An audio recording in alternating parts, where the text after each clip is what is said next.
Bonjour à tous et bienvenue dans cette nouvelle Open the Boîte. Aujourd'hui, on ouvre le secret de mon père de Renegade.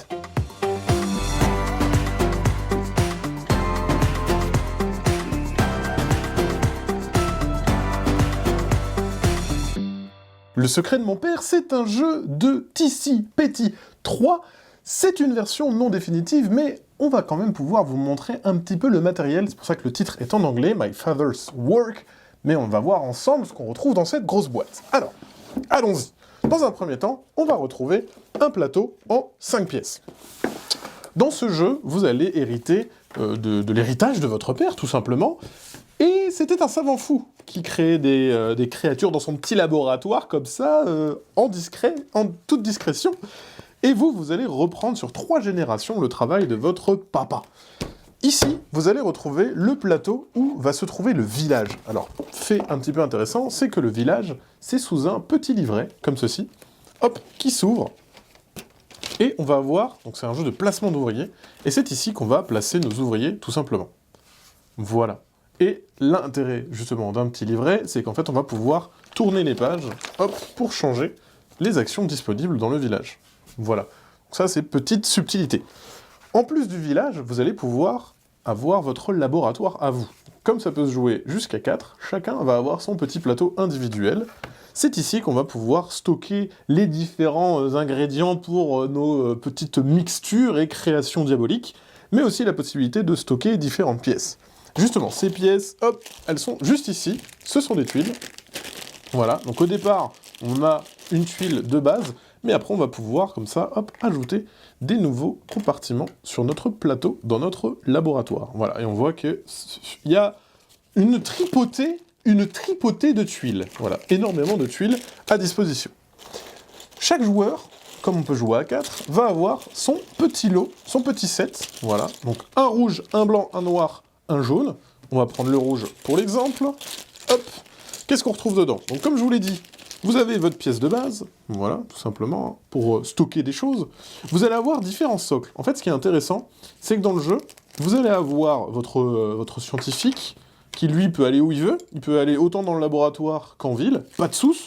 Il va avoir son petit assistant qui est pas très beau, donc du coup, lui, il pourra pas aller dans le village, il pourra juste se balader dans le laboratoire et faire des trucs. Et votre compagne, ou votre compagnon, qui, veut pas s'intéresser à ce que vous faites dans votre laboratoire, donc restera uniquement dans la ville. On a un petit jeton de vote oui, non. Voilà, donc chaque joueur pourra voter avec ce petit jeton. On a donc les différentes formes de socle en fonction du personnage. Donc ce qui est bien, c'est qu'on va voir qu'il y a plein de figurines différentes. Donc on pourra attribuer telle figurine à tel socle, ça pose aucun problème. Si vous voulez jouer que des personnages féminins, c'est possible. On va avoir les différents marqueurs.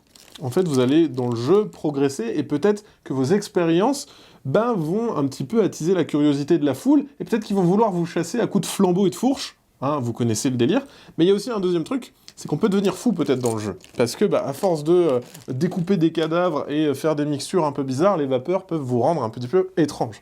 C'est pour cela qu'on va retrouver ces petites cartes. Alors, le premier paquet, c'est des petites choses sans trop de conséquences. C'est-à-dire que c'est des petites tares, une petite convulsion, des petites hallucinations. Voilà, c'est pas très grave. Mais voilà, il y a quand même tout un grand paquet avec différentes choses qui pourraient vous arriver. Il faut pas trop cumuler ces choses, parce qu'après vous pourrez avoir des tares un petit peu plus conséquentes, des vraies séquelles, là, sous la forme de ces grandes cartes, du coup. Voilà. Et que je vous laisserai bien évidemment découvrir, mais c'est pas les cartes qu'on préfère récolter dans le jeu. Qu'est-ce qu'on retrouve d'autre? Alors, ce qui est intéressant, c'est que dans le jeu, pour faire des potions, il va falloir, et d'autres créations, il va falloir des ingrédients. Alors, regardez là, ça, si c'est pas trop stylé, ça, c'est une ressource, les amis. C'est une ressource. Dans ce jeu, on a une ressource qui est des fioles. Voilà, donc, il y a plein de petites fioles, comme ça, avec un petit bouchon de liège. Ça, pour le coup, c'est assez atypique. Voilà. C'est assez agréable à manipuler, pour le coup.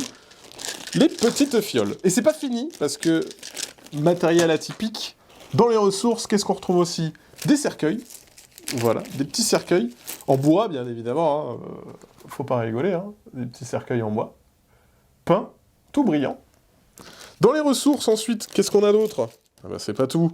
On va avoir des animaux. Attends, la fameuse grenouille dans la potion, ou la corne d'éléphant, voilà, donc différentes ressources.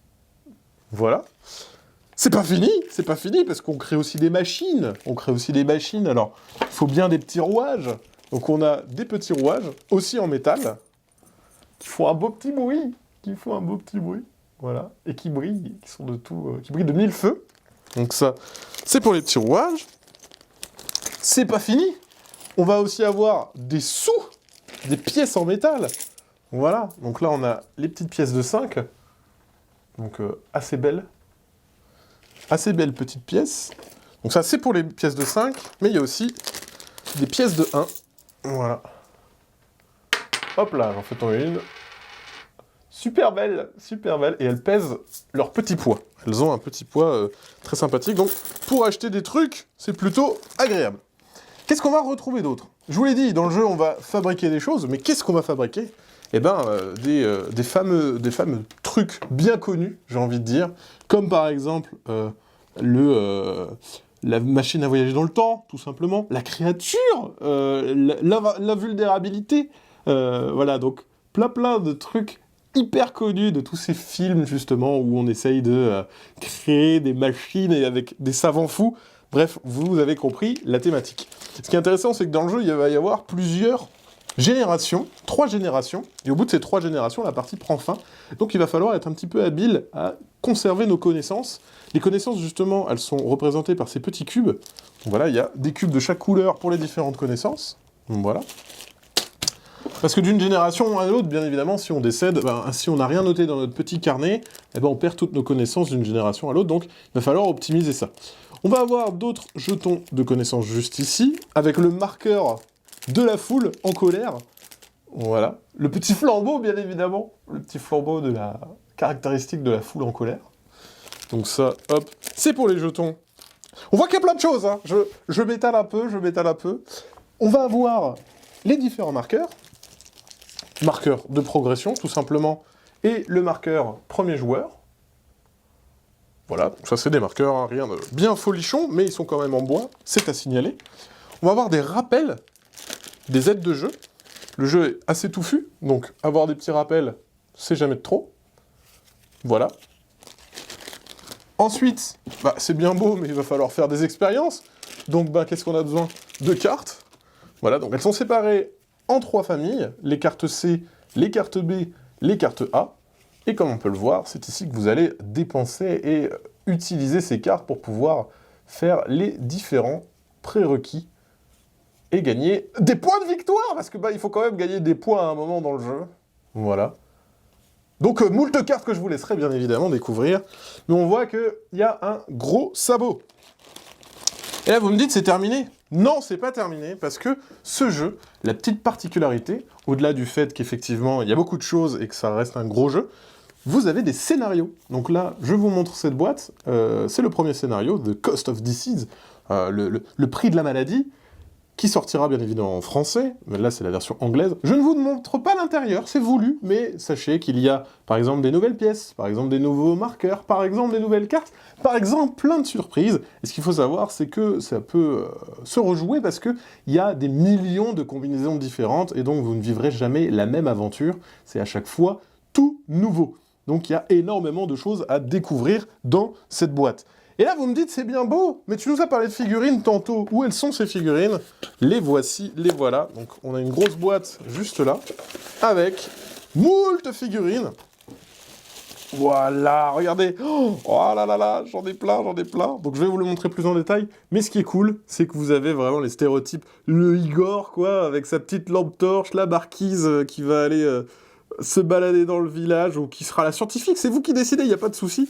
Mais voilà, vous avez vraiment des personnages plutôt emblématiques en termes de moulure. C'est vraiment typiquement le genre de personnage auquel on peut s'attendre dans un jeu de la sorte. Avec sa petite pelle, genre le fossoyeur qui va aller chercher des petits cadavres dans les cimetières pour pouvoir faire sa petite créature.